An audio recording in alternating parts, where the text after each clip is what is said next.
मैं आज इनके पारिवारिक कार्यक्रम में शामिल होने आया हूँ और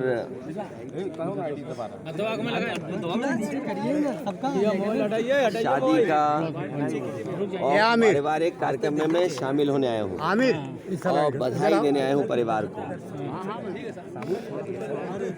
ये इस गांव में कोई पहली बार नहीं आए और आजमगढ़ में पिछली बार भी जब मैं आया था तो एक शादी में आया था, अगर आपको याद हो, जून में। और लगातार समाजवादी पार्टी कार्यक्रम कर रही है और मुझे उम्मीद है कि आने वाले चुनाव में आजमगढ़ से ऐतिहासिक परिणाम आएगा। ऐतिहासिक परिणाम का इंतज़ार पूरे देश को भी है। उत्तर प्रदेश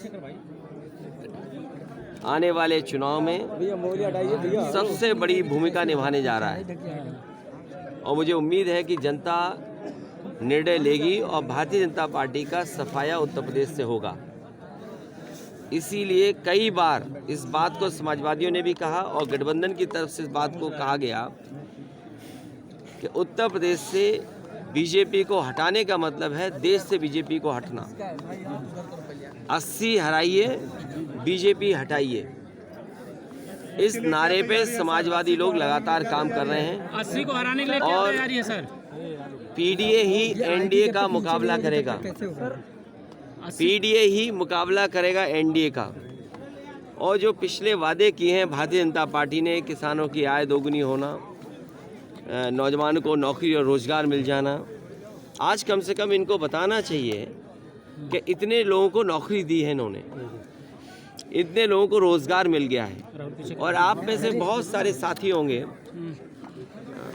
बड़ी बड़ी मैगजीन अगर आप देखें, टीवी अखबार देखें, विज्ञापन तो बड़े बड़े हैं और सदन में सरकार ने ये कहा कि 40 लाख करोड़ के एमओयू हुए हैं। अगर 40 लाख करोड़ के एमओयू होंगे तो कम से कम आजमगढ़ में नहीं तो मऊ में नहीं तो जौनपुर नहीं तो बनारस, और बनारस नहीं तो गाजीपुर, बलिया या कम से कम गोरखपुर में इन्वेस्टमेंट तो आया होगा।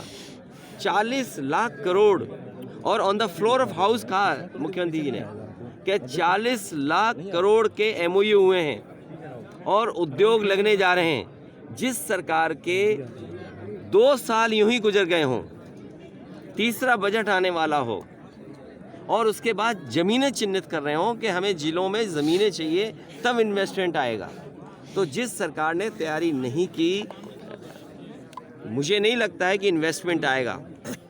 आज बाज़ार में 70% से ज़्यादा कैश फ्लो कर रहा है। पहले से ज़्यादा कैश आज मार्केट में है।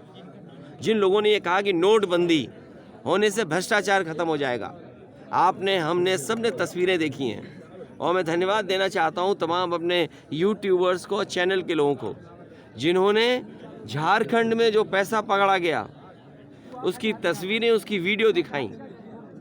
तो आखिरकार किसका फेलियर है ये? जो सरकार ने नोटबंदी की हो और उसके बाद 300 करोड़ से ज़्यादा पैसा निकले।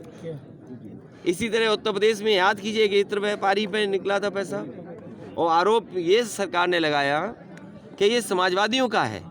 मैं तो बड़ी जिम्मेदारी के साथ आपसे कह रहा हूं कि चुनाव आने वाला है, ये बीजेपी वालों ने जो आरोप लगाए थे, कम से कम उस इत्र व्यापारी से समाजवादियों की मदद तो कराओ। तो आपकी वो पॉलिसी फेल हो गई, किसान का धान नहीं खरीदा गया, घर घर बेरोजगार बैठे, उन्हें कब नौकरी मिलेगी? और फिर जाति जनगणना कब होगी? सामाजिक न्याय बिना जाति जनगणना के संभव नहीं है। कुछ लोग सब कुछ पा रहे हैं। आप बताइए कि वाइस चांसलर के अपॉइंटमेंट में किसको नौकरी मिल रही है? कौन है लोग वाइस चांसलर, कौन अपॉइंट हो रहे हैं? और वाइस चांसलर जिनको अपॉइंट कर रहे हैं वो कौन लोग नौकरी पा रहे हैं? उसका सरकार के पास क्या जवाब है? तो जो आंकड़े बता रहे हैं देश के, वो आंकड़े दूसरे तरह के हैं और हमारे मुख्यमंत्री जी कहते हैं कि $1 ट्रिलियन इकोनॉमी बनाएंगे।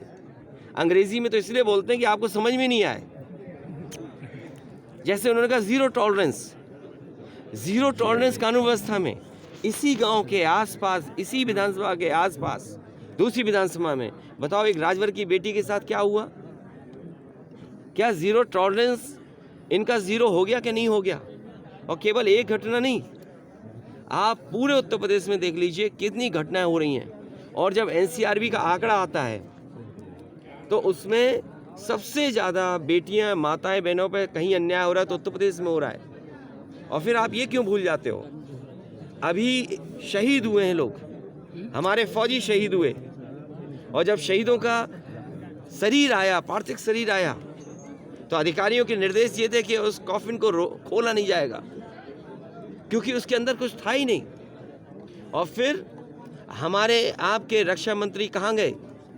उन परिवारों के बीच में बैठने गए जिन परिवारों के सदस्यों की जान ले ली। क्या अधिकारियों पे उंगली नहीं खड़ी हुई? प्रश्न नहीं खड़े हुए? जब से इनकी सरकार आई है, सरकार हमें आंकड़े दिखाए, जनता को बताए कि कितने लोगों की जान गई है, शहीद कितने हो गए। वो आंकड़े कहाँ हैं? हर महीने कहीं न कहीं हमें खबरें मिलती हैं, सुनने को मिलता है कि इसकी जान चली गई। और आज अधिकारियों के ऊपर प्रश्न लग गया है कि जिन लोगों की जान गई है वो कौन लोग हैं? निर्दोष थे। और फिर एनसीआरबी का आंकड़ा पलट गया। आप जब से इनकी सरकार आई है 1 लाख किसान आत्महत्या कर चुका है। इन तमाम मुद्दों पर 1